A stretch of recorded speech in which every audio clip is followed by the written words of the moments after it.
Good morning, everyone.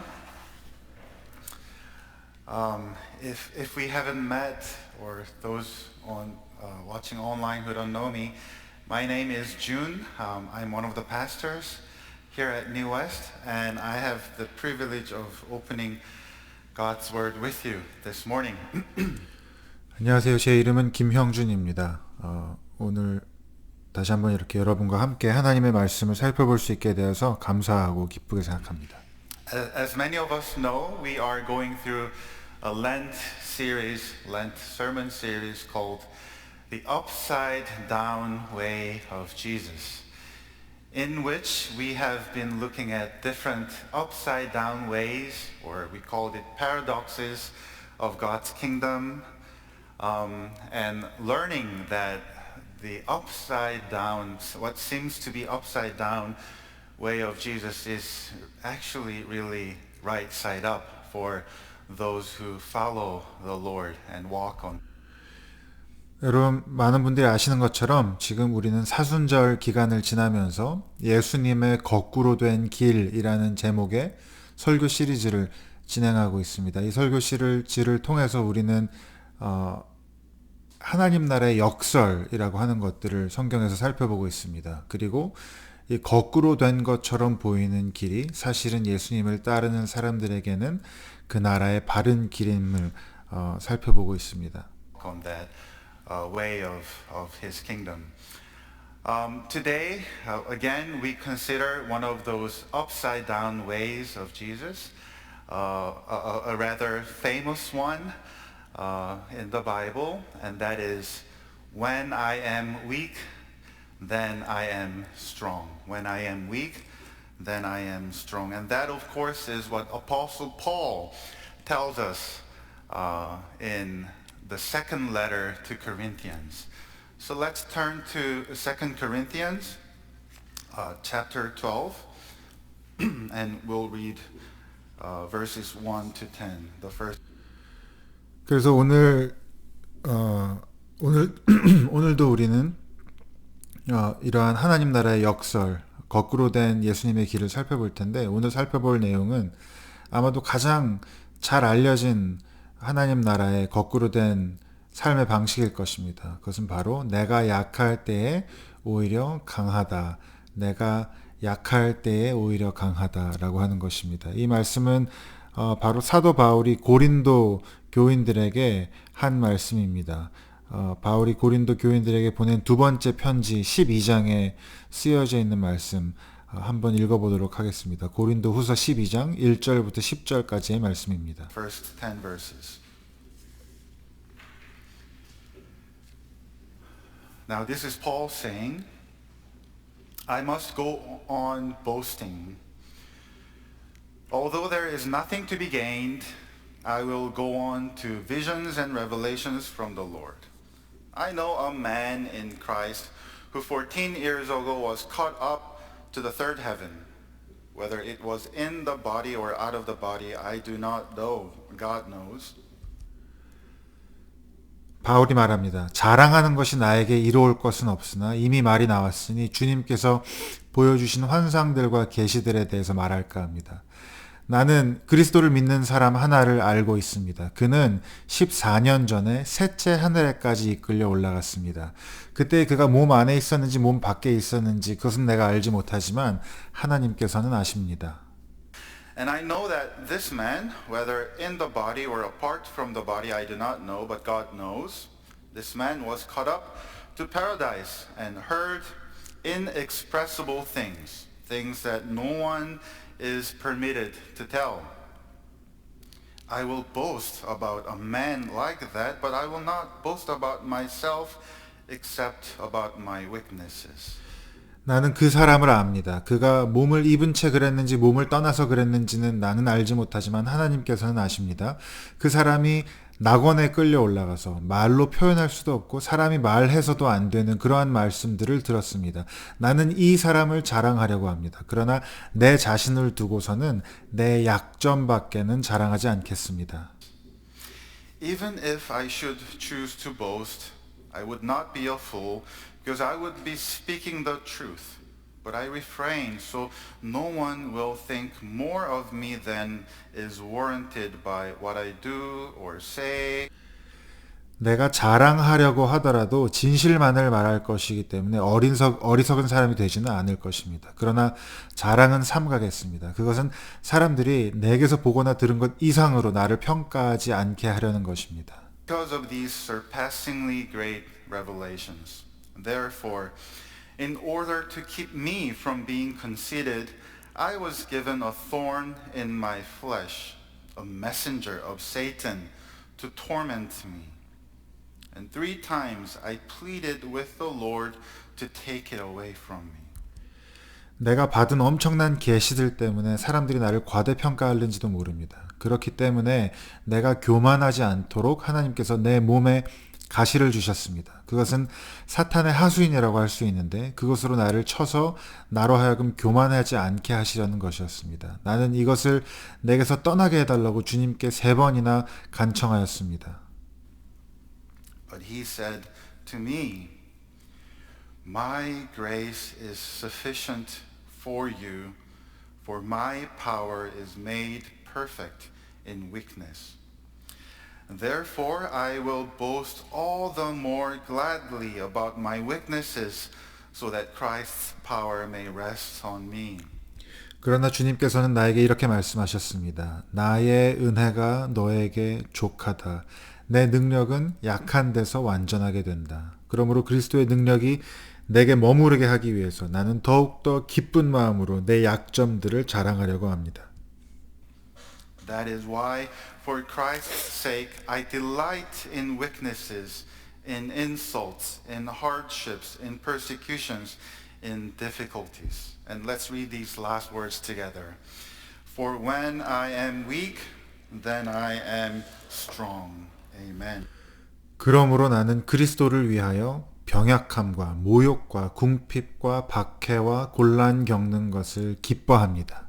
내가 약할 그때에 오히려 내가 강하기 때문입니다. This is God's word. 3 things to consider this morning are Paul's strength, his weakness, and God's power that is made perfect in Paul's weakness. So Paul's strength, his weakness, and God's power. 오늘 읽은 이 말씀을 묵상하면서 3가지 말씀을 여러분과 함께 나누고 싶습니다. 첫 번째는 바울의 강함에 관한 것이고, 두 번째는 바울의 약함에 관한 것, 그리고 세 번째로는 바울의 약함 속에서 완전하게 되는 하나님의 능력입니다. 3가지는 다시 말씀드리면 바울의 능력 혹은 바울의 강함, 그리고 바울의 약함, 그리고 하나님의 능력입니다. Let's first consider some of Paul's strength. We just read 2 Corinthians chapter 12, right? But chapters 10, 11, and 12 together, they speak about the same issue. In those 3 chapters, Paul uses the word boast or boasting 24 times. 방금 우리가 고린도 후서 12장을 읽었지만 10장, 11장, 12장 이 3장 모두에서 같은 문제에 대해서 이야기하고 있습니다. 그리고 이 3장에서 바울은 자랑 또는 자랑함이라는 표현을 24번이나 사용합니다. That's a lot. He does a lot of boasting. But he does that reluctantly. I hope you got that sense from our reading this morning. He boasts, but he doesn't want to do that.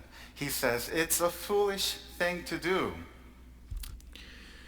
바울이 자기 자신에 대해서 많은 자랑을 합니다. 그런데 마지 못해서 그렇게 한다고 말합니다. 아마 오늘 본문을 함께 읽으면서도 혹은 들으시면서도 그런 느낌을 받으셨을 것입니다. 바울은 지금 자기 자신에 대해서 자랑하고 싶지 않습니다. 그것은 어리석은 일이라고 말합니다. 그럼에도 불구하고 자기 자신에 대해서 자랑합니다. But then why does he do it? Let me provide some background information of what's taking place. So Paul planted this church in Corinth, in the city of Corinth. And then he moved on, right? He went to another city to continue to spread the gospel. And often what he would do is while he's away, he would still provide pastoral care and teaching through the letters that he would send to those churches. Thus we have 이 말씀을 좀 더 잘 이해하기 위해서 배경이 되는 이야기를 좀 드려보겠습니다. 바울이 바로 이 고린도라고 하는 도시에 이 교회를 세웠습니다. 교회를 개척했지만 지금 바울은 더 이상 고린도에 있지 않습니다. 계속해서 전도 여행을 하기 위해서 다른 도시에서도 복음을 전하기 위해서 고린도를 떠났습니다. 그리고 그렇게 도시를 떠나게 되면 바울은 계속해서 그 자기가 세운 교회의 목양과 또 목회와 가르침을 주기 위해서 편지로 그들과 소통하게 됩니다. we have all these letters of Paul in the New Testament.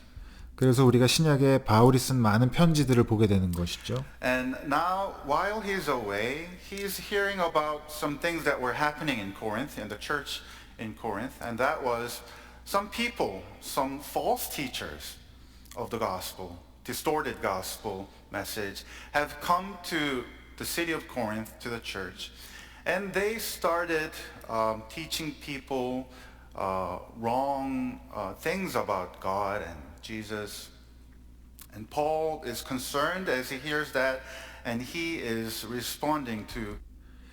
그런데 바울이 떠나간 그 자리에 자신들이 사도라고 주장하는 거짓 교사들이 나타나게 됩니다. 그들이 나타나서 고린도 교인들에게 우리의 말을 들으십시오. 우리가 이런 교육을 받았고 이런 권위가 우리에게 있고 당신들이 생각하는 바울보다 우리가 훨씬 낫습니다. 우리의 가르침이 바울이 가르치는 것보다 훨씬 좋은 것입니다 라고 이야기하면서 아주 왜곡된 잘못된 복음을 가르치기 시작합니다. 그래서 바울이 그들에 대해서 편지에서 말할 수밖에 없는 것입니다. Some of the things that were happening in this letter. And the problem was people of Corinth, Christians in Corinth, started to listening to them. And the reason being these false teachers came and they started to saying things like, well, we have all these credentials. We are these kinds of people with this kind of education. We have this and that. And basically we're better than Paul, they were saying. So you should listen to us, not Paul. And, he's not even here anymore. 그런데 고린도 교인들이 그 사람들의 말을 듣기 시작하고 그들의 가르침을 받아들이기 시작합니다. 왜냐하면 그들이 와서 우리는 이런 자격을 갖추고 있고 이러한 경험들을 가지고 있고 그러니 여기 있지도 않은 바울보다는 우리의 말을 들으십시오라고 말하기 시작했기 때문입니다. And that puts Paul in a position where he has to respond, and he's basically saying, well, you are forcing me to boast because you are boasting about yourself and you are saying to people that these are the reasons that they should listen to you. Well, I need to tell you about my credentials, my experiences. 그래서 바울이 지금 처한 상황은 그 거짓 교사들이 와서 자기 자신에 대해서 자랑하면서 우리가 이런 사람들이기 때문에 우리의 말을 들어야 한다라고 하는 그 말에 대해서 그렇다면 나도 어쩔 수 없이 나는 이러한 사람이고 이러한 강점들을 가지고 있으니 오히려 내 말을 들어야 한다라고 말할 수밖에 없는 자랑에 대해서 자랑으로 맞설 수밖에 없는 상황에 처했다라고 이야기하고 있는 것입니다. So that people would listen to me, not those false teachers. So, although I don't want to boast, I kind of have to. And then he boasts for 3 chapters. He's really good at doing that. 그래서 바울이 말하는 것은 내가 정말 내 자신에 대해서 자랑하고 싶지 않지만 어쩔 수 없이 하겠습니다라고 이야기하고 아까 말씀드린 것처럼 3장에 걸쳐서 자기 자신에 대해서 자랑하기 시작합니다. So apparently we don't have time to look at all of them, but basically what's happening is these false teachers were saying they were boasting about their Jewishness, their Jewish lineage and telling people how, Jewish they were.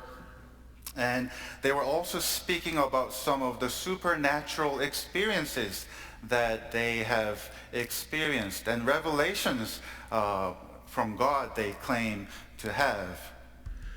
그래서 그 자랑의 내용을 우리가 다 살펴볼 수는 없지만 기본적으로 이러한 것입니다. 거짓 교사들이 와서 먼저 자랑한 것은 자기들의 유대인됨이었습니다. 자기들이 얼마나 유대인 혈통에서 유대인 전통 가운데서 온 사람들인지, 그리고 또 그 사람들이 자랑한 것 중에 하나는 그들이 얼마나 초자연적인 특별한 경험과 계시를 가지고 있는지에 대해서 자랑하고 있었습니다. Paul is fighting boasting for boasting. And so in chapter 11, Paul says things like, are they Hebrews? Well, so am I. Are they Israelites? So am I. Are they Abraham's descendants? So am I. 그래서 바울이 그 내용들에 대해서 반박하면서 11장에 보면 이렇게 말합니다. 그들이 히브리 사람입니까? 나도 그렇습니다. 그들이 이스라엘 사람입니까? 나도 그렇습니다. 그들이 아브라함의 후손이라고 말합니까? 나 또한 그렇습니다. Reminds us of what Paul says in some of his other letters. Things like, I was circumcised on the 8th day. I'm from the tribe of Benjamin. I am a Pharisee. All that to say I'm a Hebrew of Hebrews. 그리고 바울이 이렇게 말할 때 우리는 다른 편지들에서 바울이 이렇게 이야기했던 것들도 기억하게 됩니다. 나는 태어난 지 8째 날 만에 할례를 받았고 베냐민 지파 출신이며 바리새인입니다. 이 모든 것은 결국 바울이 히브리인 중에 히브리인이다라고 하는 것으로 귀결됩니다. And then also he says, oh, they say they had revelations and visions from God. Well, let me tell you mine. And that was the reading that we did this morning. 그리고 바울이 또 말하는 것은 그들이 초자연적인 환상과 계시에 대해서도 말했다고요. 제 얘기도 들어보십시오 라고 하면서 하는 얘기가 바로 우리가 조금 전에 읽었던 12장 1절부터 10절까지의 말씀입니다. In which he says, I know a man who 14 years ago was caught up in the third heaven. 그러면서 바울이 이렇게 말했죠. 내가 14년 전에 셋째 하늘에까지 이끌려 올라갔던 사람에 대해서 알고 있습니다 라고 말합니다. First of all, we all have to know that he's talking about himself, right? That's just Paul's way of speaking about himself or boasting about his experience. And actually later on, he gets things mixed up a little bit and he does say it was his experience. So it was really Paul who had this miraculous experience of going to the third heaven. 먼저 우리가 알아야 할 것은 지금 바울이 다른 사람에 대해서 제3자에 대해서 이야기하고 있는 것처럼 말하지만 실제로는 자기 자신에 대해서 말하고 있다는 것입니다. 이것은 우리가 잘 읽어보면 그 느낌을 받을 수 있고 또 실제로 바울이 후반부에 가면 그 경험이 자신의 경험이었다라는 것을 말합니다. 그래서 지금 정말로 바울이 이 셋째 하늘에 간 경험을 했다라고 우리가 볼 수 있습니다. Now, what's third heaven? We don't really know. In the Hebrew worldview, there were a number of different heavens. Some writings speak about 3 heavens, some 7 heavens, some even 10 heavens. We don't really know exactly what they were, but when Paul says, I have been to the third heaven, that 그러면 셋째 천국이라는 것이, 셋째 하늘이라는 것이 무엇일까요? 여러 가지 해석이 있을 수 있습니다.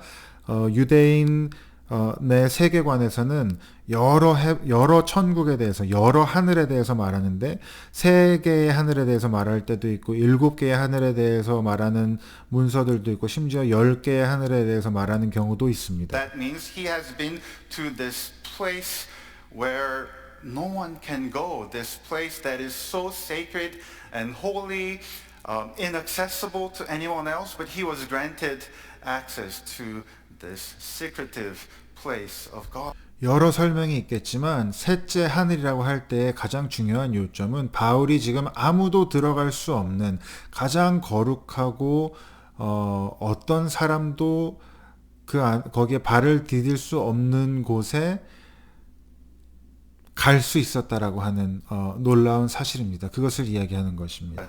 The third heaven.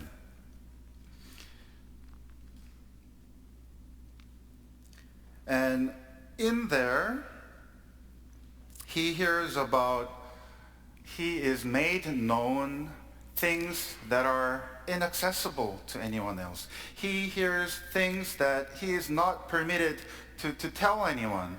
And that's why Paul never talked about his experience until now. 그리고 그곳에서 바울은 결코 누구에게도 말할 수 없는 것들, 또 말로 표현할 수 없는 것들을 보고 들었습니다. 그래서 바울은 지금까지 한 번도 그 이야기를 한 적이 없는 것입니다. So in all this, Paul is basically saying, well, I am the Hebrew of Hebrews. In terms of visions and revelations, I have been made known some of the top secrets of God. And he 그래서 지금 결국 바울이 이야기하고 있는 것은 나야말로 히브리인 중에 히브리인이고, 그리고 또 나야말로 그 누구도 경험하지 못한 하나님의 1급 비밀을 알고 있는 사람입니다 라고 말하고 있는 것입니다. You don't even know that I know the things that you don't even know that you don't know. 당신들은 당신들이 모르는 줄도 모르고 있는 사실을 알고 있다는 것을 당신들은 알지도 못합니다 라고 이야기하고 있는 것입니다. 나는 전혀 다른 차원에서 자랑할 것들이 있는 사람입니다 라고 이야기하고 있는 것이죠. Paul had a lot to boast about himself. He was a powerful man. He was a man of strength. But then, even in all this boasting, he starts to talk about his weakness.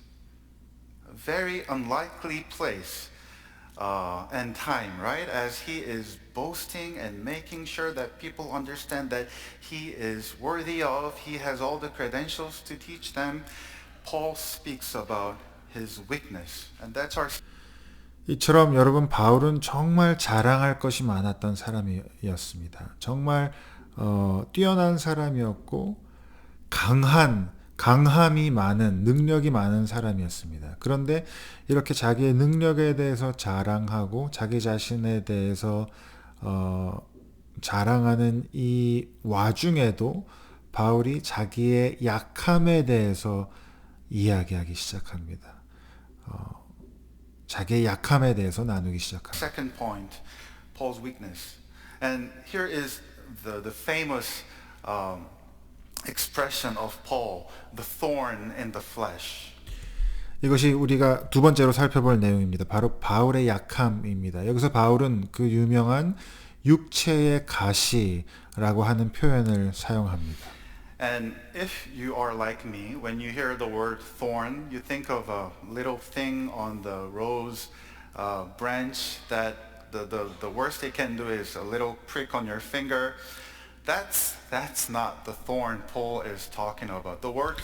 여러분이 저와 같다면 이 가시라고 하는 말을 들었을 때 그냥 이 장미 덤불에 있는 조그만 가시, 다쳐봐야 손가락을 찔러서 피가 조금 날 정도밖에 안 되는 그러한 가시를 아마 떠올리실 것입니다. 하지만 바울이 말하는 가시는 그런 가시가 아닙니다. Thorn here, the Greek word literally means a wooden stake, S-T-A-K-E, or a post, right? So when Paul says, I have this thorn in the flesh, he's not talking about little bleeding on his finger. No, he's talking about this piercing through his body into his life that causes enormous pain and suffering. 그러나 바울이 여기서 말하고 있는 육체의 가시라고 할 때 그 가시는 그런 조그만 가시를 말하는 것이 아닙니다.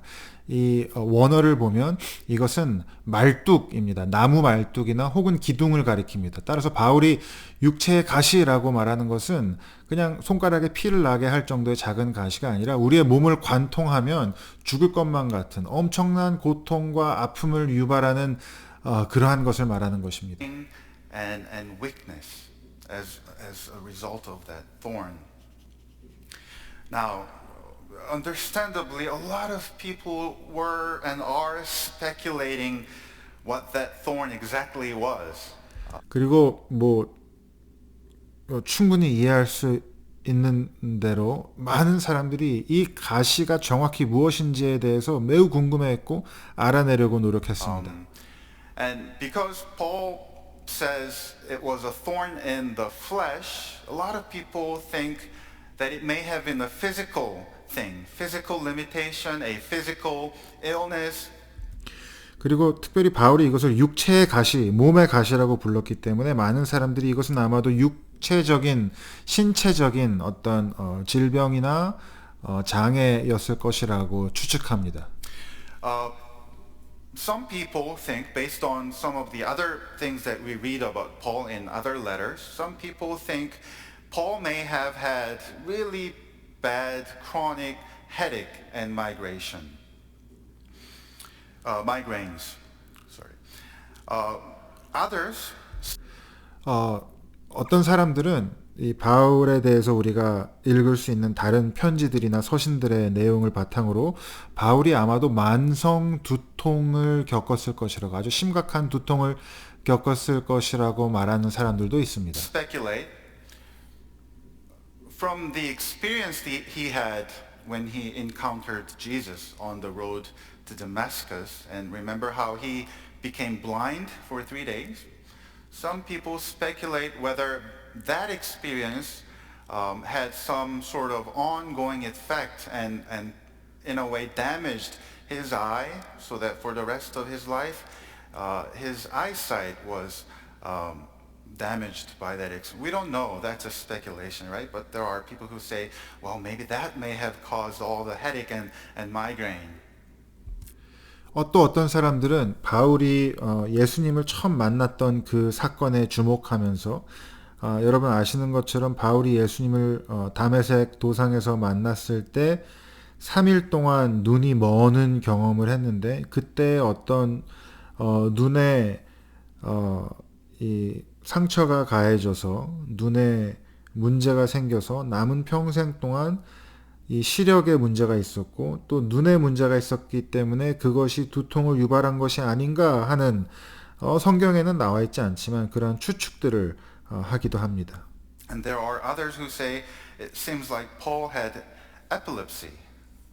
그리고 바울이 간질을 앓았던 것 같다라고 말하는 사람들도 Still 있습니다. other people wonder if when he says thorn, maybe he's talking about this emotional and mental breakdown and illness.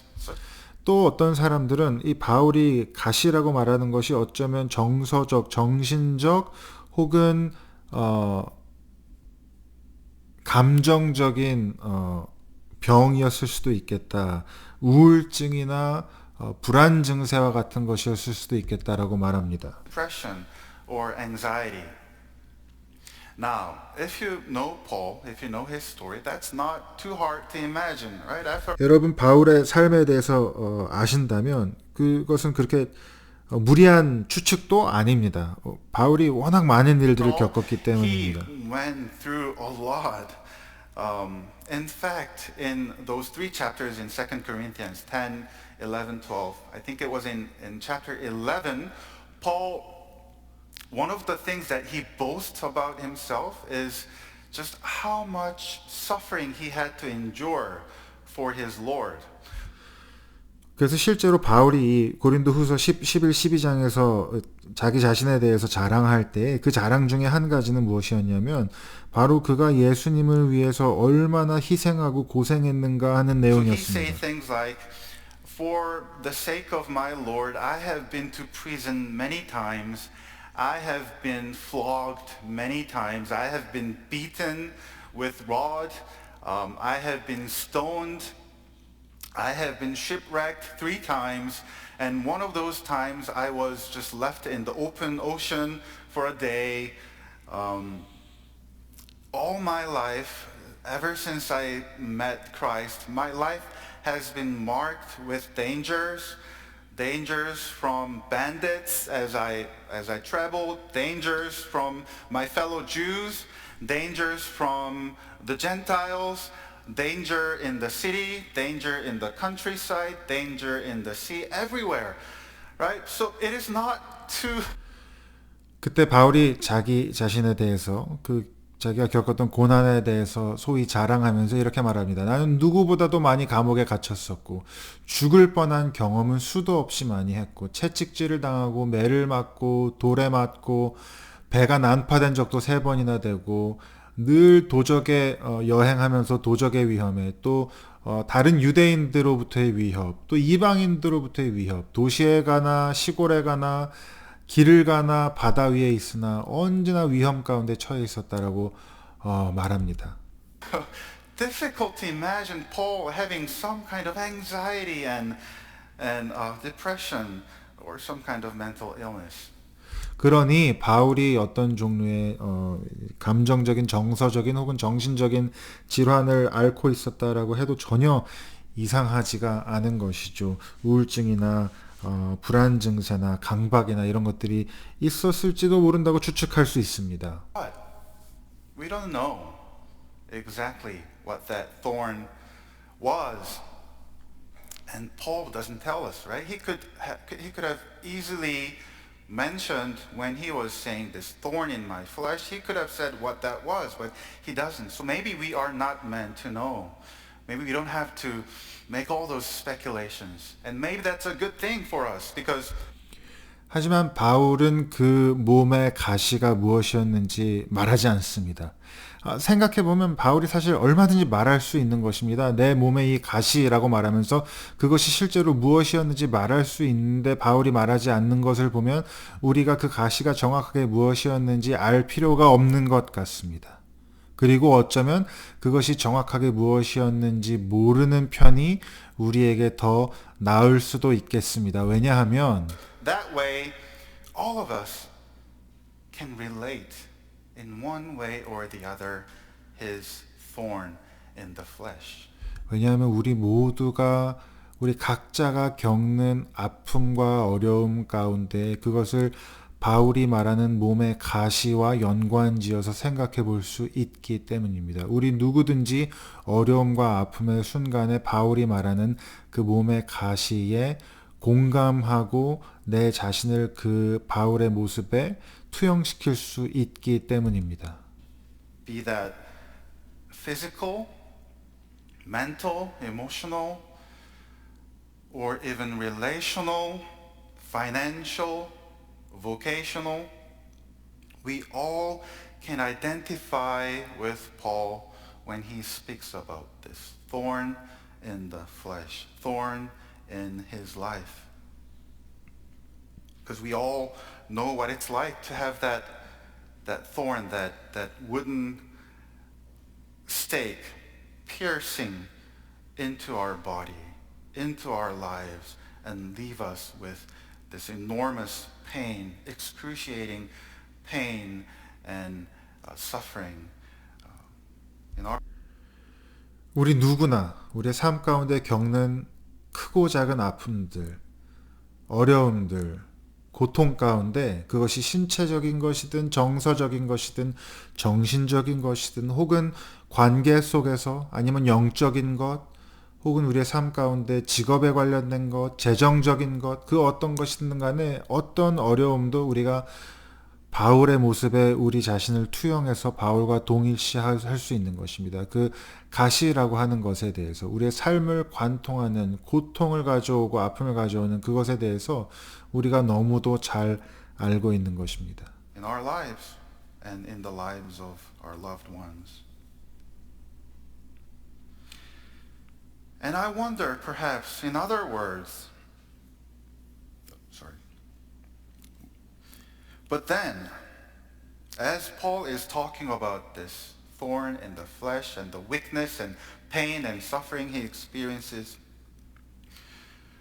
Paul makes this profound claim about his weakness. In verse 7, he says, this thorn was given by God. 그런데 이 가시에 대해서 바울이 말하면서 정말 중요한 말씀을 하는데 그것은 바로 이 가시가 자신의 약함이 하나님이 주신 것이다 라고 7절에서 말합니다. Born was given by God to keep him from being conceited, from being proud, from being strong without God. 하나님이 주신 것이다. 왜요? 하나님 없이 스스로 혼자서 강해지지 않도록, 교만하지 않도록, 낮아지도록 하나님께서 주신 것이다 라고 하는 놀라운 고백을 합니다. In other words, that is to say, being conceited and being proud in your relationship with God is seriously more dangerous than to have this thorn in your life.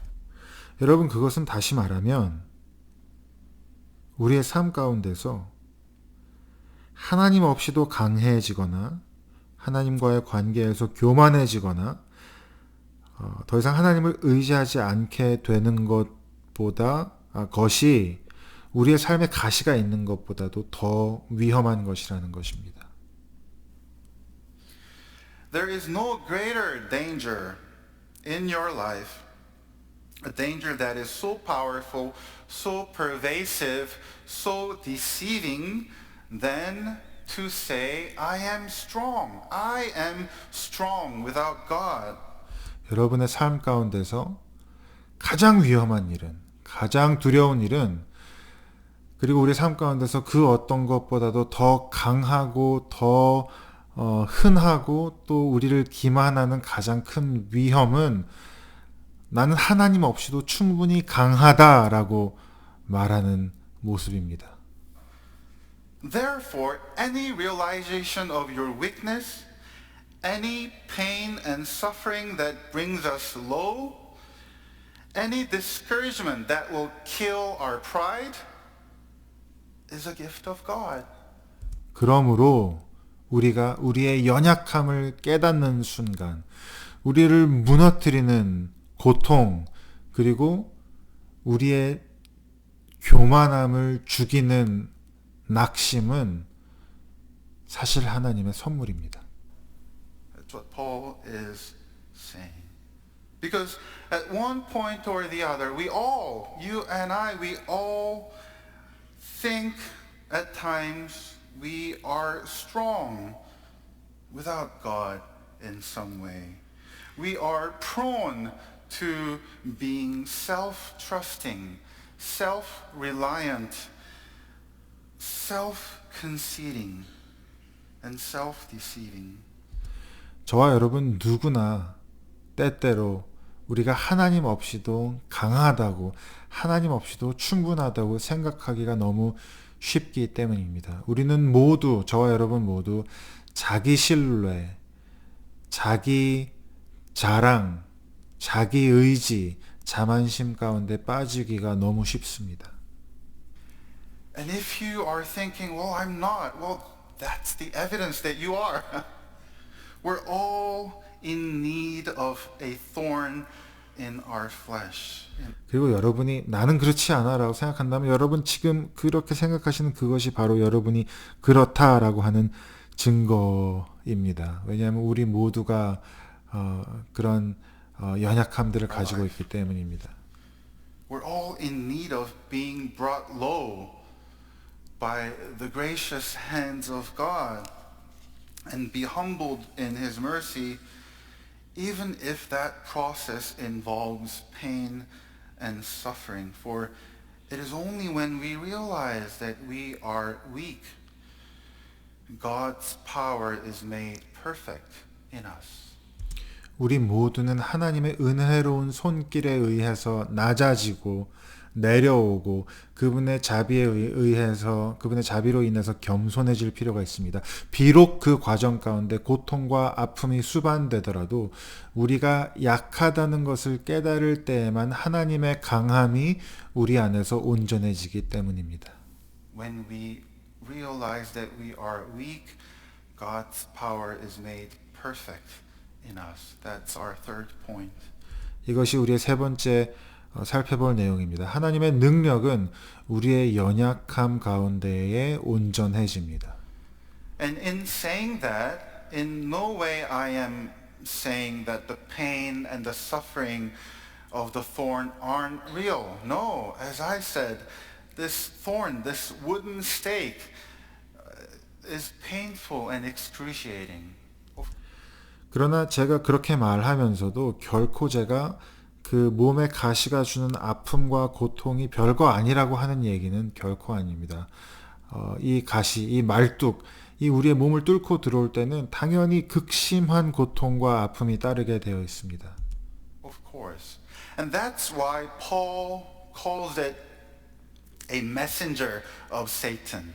그래서 바울이 이 가시를 사탄의 메신저, 사탄의 사자라고 부르는 이유가 그것입니다.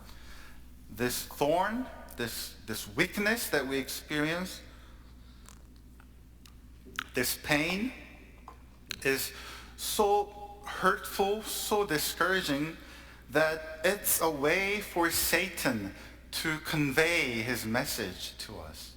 이 가시, 이 약함, 이 고통은 너무도 힘들고 아프기 때문에 사탄이 이 가시를 사용해서 우리에게 메시지를 전달하기 위한 수단으로 사용합니다. Even though the thorn itself is God-given, it can be a way for Satan to speak to us. Words of discouragement, words of doubt, words of destruction. 이 가시라고 하는 것은 하나님께서 우리의 삶 가운데 허락하신 것이지만 사탄이 그 가시를 사용해서 우리에게 낙심의 말, 의심의 말, 파괴의 말을 전합니다. But when you think of the thorn that way, that it's God-given to keep me from being proud and conceited, but it can also be used by the Satan to convey his message of this discouragement to us. If you understand that, and if you think carefully, that means we can actually differentiate the two, the thorn and the message. 여러분 이것을 잘 생각해 보면 하나님께서 우리의 삶 가운데 가시를 허락하시지만 사탄이 그 가시를 사용해서 우리에게 낙담의 말과 의심의 말을 전한다면 여러분 잘 생각해 보면 우리가 그렇다면 이 가시와 그 가시가 주는 메시지를 구분할 수 있다는 뜻이 됩니다. From the thorn. Are you with me so far? Here's what I mean by that. Some examples. 한번 몇 가지 예를 The 들어보겠습니다. thorn in the flesh may be some kind of illness that's not getting any better. But the message of Satan can be, well, God doesn't care. 몸의 가시는 어떤 나아지지 않는 우리의 몸 가운데 질병일 수 있습니다. 그것이 가시입니다. 그런데 사탄의 메시지는 그 상황 속에서 하나님이 더 이상 너를 상관하지 않으시는가 보다라고 하는 메시지가 될 수 있습니다. The thorn may be all these failures that you're experiencing in your work, in your study, in your life, things that are not going the way that you would want things to go. That may be the thorn. The message of Satan can be, well, you are a failure. 여러분, 우리 몸의 가시는 우리가 일하는 데서 혹은 공부하는 데서 겪는 이러한 저러한 실패들일 수 있습니다. 그런 실패들이 우리의 삶 가운데 가시일 수 있죠. 그런데 사탄이 주는 메시지는 너 자신이 실패자라고 말하는 것입니다. 너는 구제불능이야 라고 말하는 것일 수 있습니다. It's not the same. The thorn may be this painful loss in your life of someone or something. The message of Satan can be, well, now that you have lost it, you no longer have any meaning in your life. Maybe you don't have the reason to continue on. 어쩌면 가시는 여러분의 삶 가운데서 의미 있는 무언가 혹은 누군가를 잃는 상실과 고통일 것입니다. 그런데 사탄이 주는 메시지는 네가 이제 그것을 잃어버렸으니 그 의미를 잃어버렸으니 내 삶에는 더 이상 의미가 없다. 더 이상 살아갈 이유가 없다라는 메시지를 줄 수 있습니다. See, your discouragement and doubt and despair are not necessarily the result of the thorn, but the result of the message of Satan. 여러분, 이렇게 우리가 경험하는 낙심, 의심, 절망은 사실 가시 때문이 아니라 가시를 통해서 말하는 사탄의 말을 들은 결과입니다. Message. Because there is another message in the thorn. There is another message in the thorn. And someone else is speaking to us through the thorn.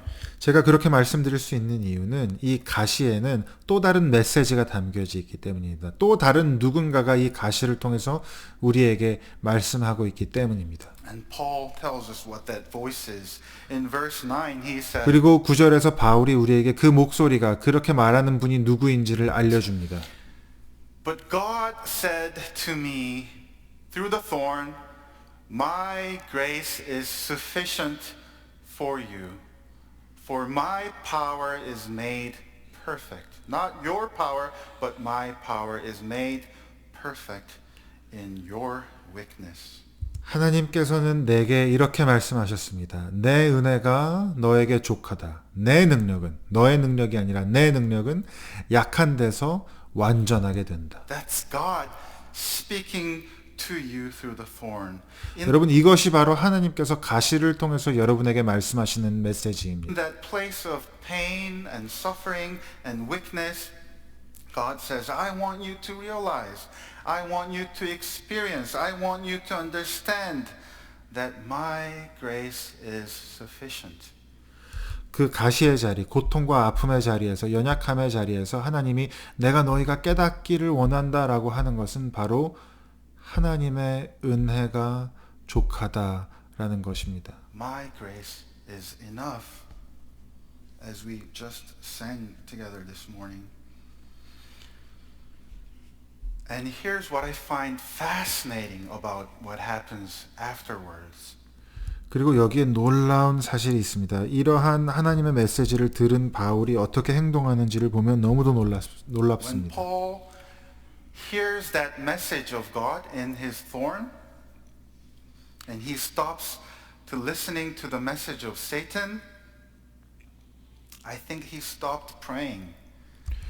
바울이 더 이상 사탄의 메시지를 듣지 않고 하나님의 메시지를, 하나님의 음성을 들었을 때 그가 더 이상 기도하기를 멈췄습니다. 더 이상 기도하지 않았습니다.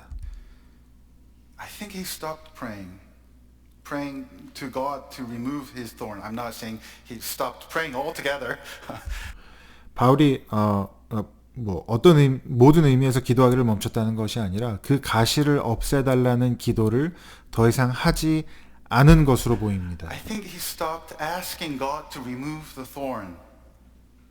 He doesn't say that explicitly, but so I'm only reading between the lines. But when he says he pleaded with God 3 times, and again, I don't think that means he prayed only 3 times. That means 3 times in his life, this pain was so unbearable that he came to God, pleading God to remove this.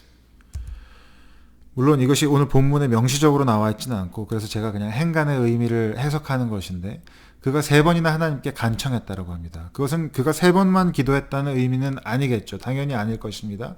그것은 살아오면서 3번 너무너무 견딜 수 없어서 하나님께 이 가시를 제발 좀 없애달라고 간청했다라고 보여집니다. But then when God said to him, My grace is enough for you, Paul, and in that weakness, my power, not yours, is made perfect. When he heard that, I think Paul stopped praying to God to remove that thorn. 그런데 하나님께서 그 3번의 기도 이후에, 간청 이후에 바울에게 말씀하시기를, 바울아, 내 은혜가 너에게 족하다, 충분하다. 그리고 너의 능력이 아니라, 너의 강함이 아니라, 너의 힘이 아니라 나의 능력이 이 약함 가운데에서 온전해진다라고 말씀하셨을 때 그 말을 들은 바울이 더 이상 하나님께 이 가시를 없애달라고 하는 기도를 하지 않았던 것 같습니다. And that's not because Paul stopped believing in God. That's not because Paul stopped believing the power of prayer. Not because he didn't trust God anymore, but because he truly understood that God's grace was already enough and came to an understanding that it is when I am weak then I am strong. 바울이 더 이상 기도하지 않았던 것은 더 이상 하나님을 믿지 않아서가 아니라 기도의 효과가 없다고 생각했기 때문이 아니라 하나님께서 더 이상 나에게 관심이 없다고 생각해서가 아니라 하나님의 은혜가 이미 충분하다라는 것을 진심으로 깨달았기 때문이고 내가 약할 때 그때에 내가 강하다라는 것을 깨달았기 때문입니다. Brothers and sisters, this is the secret, this is the mystery, this is the key to the Christian sufficiency. 여러분, 형제자매 여러분, 이것이야말로 하나님 나라의 비밀이고 하나님 나라의 신비이며 이것이 바로 그리스도인의 삶의 충분함이라고 하는 것의 열쇠입니다. 하나님 안에서의 충분함. That God's grace is enough in all situations and circumstances. 우리의 어떠한 상황이나 환경에서도 그분의 은혜가 이미 충분하다는 것입니다. And at that moment, Paul is able to say what he will now say. 그리고 바로 그때 바울이 이런 말을 할 수 있었습니다. In verse 9, he says, Therefore, I will boast all the more gladly about my weaknesses so that Christ's power may rest on me. 그리스도의 능력이 내게 머물기 때문에 나는 기꺼이 기쁜 마음으로 내 약함을 자랑하겠습니다. Now in that verse there are three incompatible words. 여러분 이 한 문장 가운데 서로 어울리지 않는 서로 같이 갈 수 없는 세 개의 단어가 있습니다. Brought together by Paul. Boast, gladly, weaknesses. 자랑, 기쁘게, 약함. 이 세 가지입니다. That's unheard of. Those words don't go together. You don't boast your weakness and you don't do that gladly. 이것은 들어본 적이 없는 일입니다. 이 단어들은 서로 어울리지가 않습니다. 우리는 우리의 약함을 자랑하지 않을 뿐더러 그것을 기쁘게 하지 않습니다. But now that makes sense because Paul realizes and experiences Christ's power resting on him.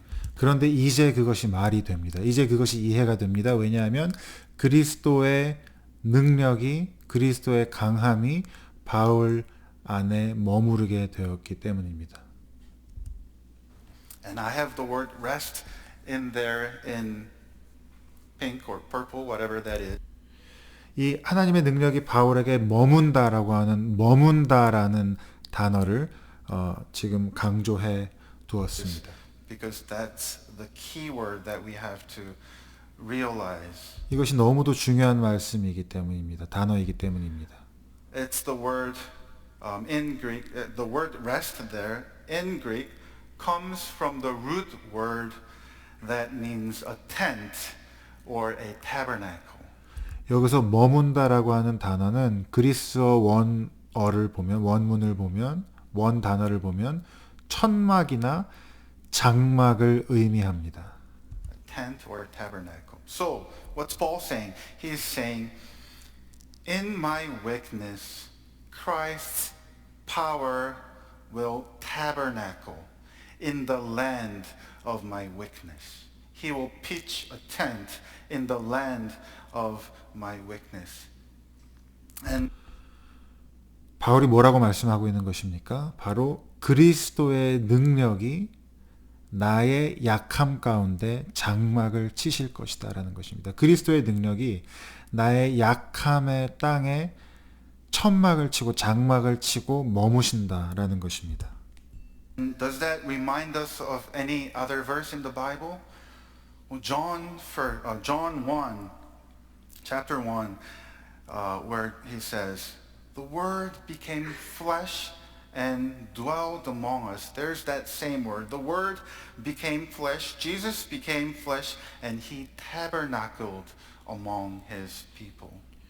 이 표현이 어디서 들어본 적이 있으실 것입니다. 바로 요한복음 1장에 나오는 말씀입니다. 요한복음 1장 14절에 말씀이 육신이 되어 우리 가운데 장막을 치고 거하셨다라고 할 때 그 장막을 쳤다라는 것과 같은 단어입니다.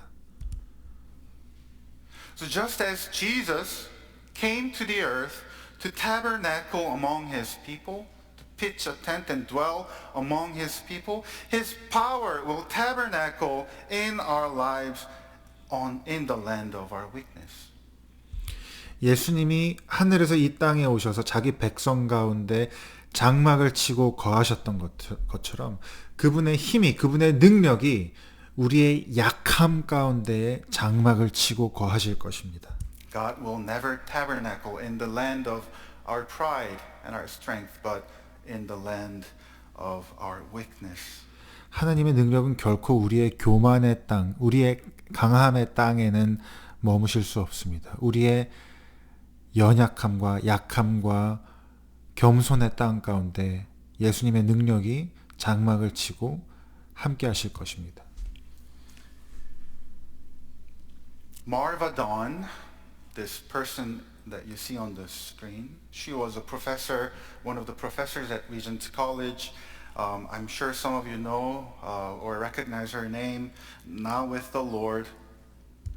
이분은 마르바 던이라고 하는 분인데 리젠트 신학교의 교수님이셨고 지금은 돌아가셨는데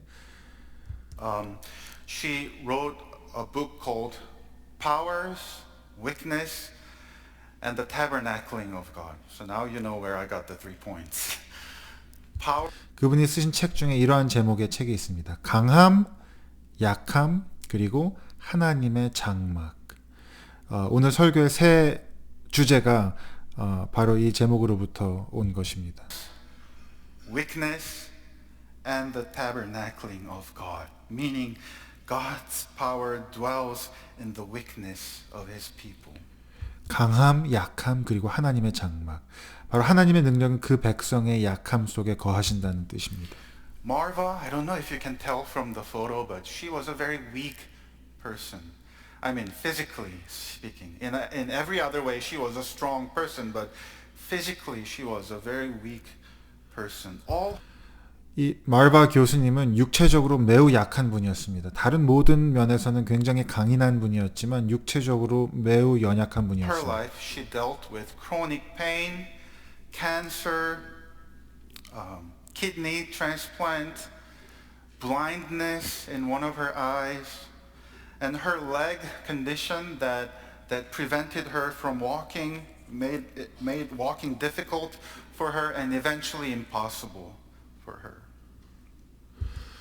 이분은 평생 동안 아주 많은 만성 통증, 또 암, 또 한쪽 눈의 실명, 신장 이식, 또 다리는 소아마비로 인해서 걷기 힘들고 결국 나중에는 걸을 수 없는 상황이 되었습니다.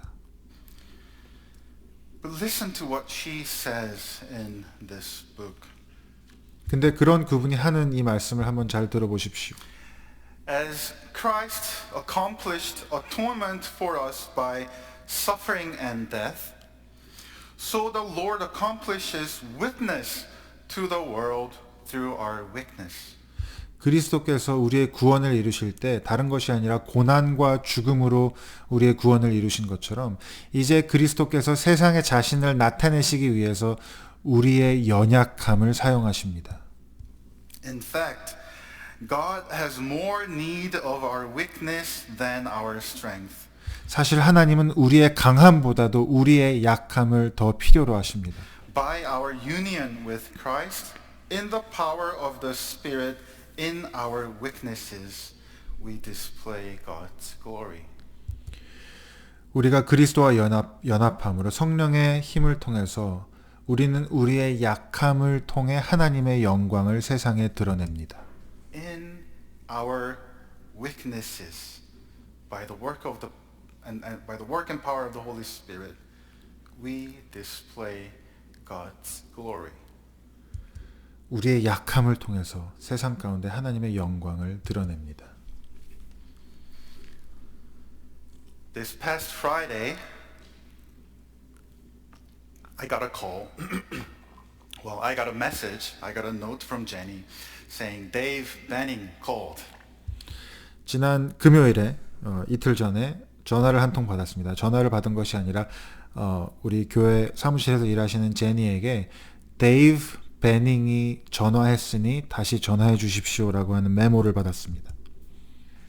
For those who don't know Dave is sitting right there, a long-time member of our church, served as deacon for many years. I have his permission to say all this. So. 우리 교회 오래 계셨던 분이고 또 집사로 오랫동안 섬기셨던 분입니다. 데이브의 허락을 받고 제가 지금 그분의 이야기를 나눕니다. Okay. So I get this note that he called and he wants me to call him back. It's always a good idea, by the way, to let the pastors know at least briefly what the call is about. Otherwise, all kinds of thoughts go through our minds. What happened, or something bad happened, or... Anyways, I call him back right away. 그래서 제가 그분에게 이제 바로 전화를 걸었습니다. 그 교회 목사님들에게 전화하거나 메시지 남길 때 무슨 일로 전화했는지 좀 알려주시면 도움이 많이 됩니다. 왜냐하면 그렇지 않으면 또 무슨 안 좋은 일이 생긴 건가 걱정이 되기 때문에 그렇습니다. He gets the phone and he says, it's Friday, right? Soon after we sent out the e-bulletins. And he says, I just saw in the e-bulletin that you're preaching on 2 Corinthians 12. And I'm thinking, well, okay, Dave, I hope that's okay. 제가 다시 전화를 걸었습니다. 그 금요일 오후였죠. 그러니까 이제 그 주보가 이메일로 나간 뒤 얼마 안 됐을 때입니다. 근데 데이브가 저에게 얘기하기를 방금 전에 주보에서 이번 주 주일 설교 본문이 고린도후서 12장이라는 것을 봤습니다. 라고 말씀하셨습니다. 제가 그래서 그때 생각할 때 그래도 되겠죠? 라고 하는 생각이 들었습니다. And he says, well, you know, that's my favorite passage in the Bible. And I'm thinking, okay, David, that's good. Are you telling me that I better preach it right? Well, 그리고 저에게 제가 제일 좋아하는 성경 구절이 바로 고린도후서 12장의 말씀입니다. 라고 말씀하셨어요. 그래서 저는 생각하기를 그러니까 이 설교 똑바로 잘해라 라고 말씀하시려는 건가? 라고 생각했습니다. He tells me a story that I knew to some extent already, but here it goes.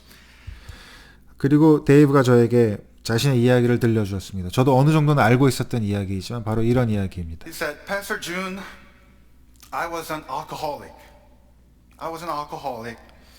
And I came to a point where I really, really needed help. And the pastor of this church at the time helped me to be open about that to the church and to people and ask help, seek help. So that's what I did. 목사님, 저는 알코올 중독자였습니다. 심각한 알코올 중독자였고 정말로 도움이 필요한 시점에 이르렀습니다. 근데 그 당시에 우리 교회 목사님이었던 목사님이 저에게 그것을 숨기지 말고 교회에 그것을 오픈하고 사람들에게 도움을 청하고 사람들에게 그것을 오픈하고 필요한 실질적인 도움을 구하라고 조언해 주셨습니다. I joined a group called Alcoholics Anonymous. I'm sure many of you know that organization. 그래서 제가 그렇게 했습니다. 제가 AA라는 Alcoholics Anonymous, 알코올 중독, 무명의 알코올 중독자 모임이라는 제목의 많은 분들이 알고 계실 그런 단체인데 거기에 가입했습니다. And they have this thing, what's called the 12 steps. The 12 steps. These are the 12 steps or principles that you go through in this journey toward freedom from alcoholism, journey toward flourishing life. 그리고 그들에게는 12단계라는 것이 있습니다. 바로 알코올 중독으로부터 자유케 되는 그리고 풍요로운 삶을 향한 여정의 12단계입니다. And Dave tells me, Pastor June, do you know what the first 3 steps of the 12 steps are? And I actually didn't know, so no, I actually don't know. Please tell me. 목사님, 이 12단계 중에 처음 3단계가 뭔지 아십니까? 라고 데이브가 저에게 물어봤습니다. 저는 몰랐고 그래서 저는 모릅니다. 알려주세요 라고 이야기했어요. They are, maybe you can see the screen, they are, first, we admit that we are powerless, we're weak over alcohol. And second, we believe that a power greater than ourselves can restore us. Third, we will turn our will and our lives over to the care of God. 그 3가지는 이랬습니다. 첫 번째, 우리는 이 알코올 중독에 대해서 우리가 무능력하다는 것을, 우리가 연약하다는 것을, 약하다는 것을 인정합니다. 두 번째로 우리는 우리 자신보다 큰 힘이 우리를 회복시킬 수 있다고 믿습니다. 세 번째로, 그래서 우리는 우리의 의지와 우리의 삶을 우리를 사랑하시는 하나님의 돌보심에 맡겨드릴 것입니다. And at that point I'm going like, thank you, Dave. You just finished my sermon. 제가 이 말씀을 듣고 데이브 고맙습니다. 덕분에 방금 설교 준비를 마친 것 같습니다. 라고 And it goes 말했습니다. on, but the rest of the 12 is not as good as the first 3. 이게 12단계까지 있지만 나머지는 이 처음 3단계보다 좋은 것이 없습니다. And I asked Dave, so how has it been for you? Did you get to experience this restoring power of God? And he simply says, well, I've been sober for 28 years now.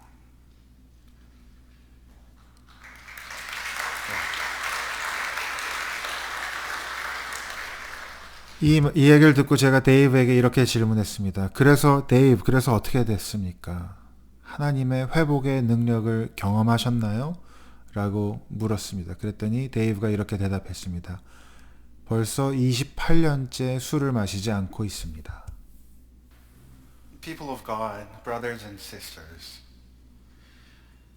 you and I, we all need these 3 points as much as Dave needed them and as desperately as Dave needed them.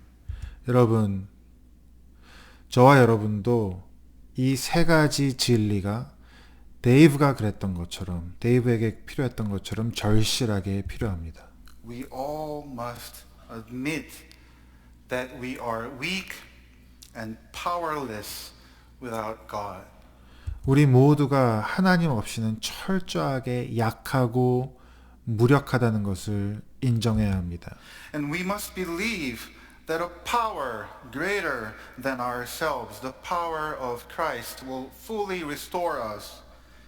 그리고 우리는 우리 자신보다도 큰 힘, 우리 자신보다 강한 그리스도의 능력이 우리를 온전히 회복시키실 것을 믿어야 합니다. And we must turn our will and our lives over to the care of God. 그리고 우리는 우리의 의지와 우리의 삶을 강하신 하나님의 손길에 맡겨야 할 것입니다. Paul said, I will boast all the more gladly about my weakness. And that's what I heard over the phone from Dave.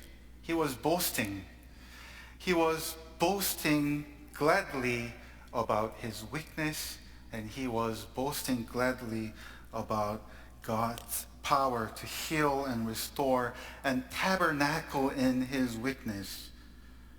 The power of 여러분, 바울이 나의 약함을 기꺼이 기쁘게 자랑하겠습니다라고 말했습니다.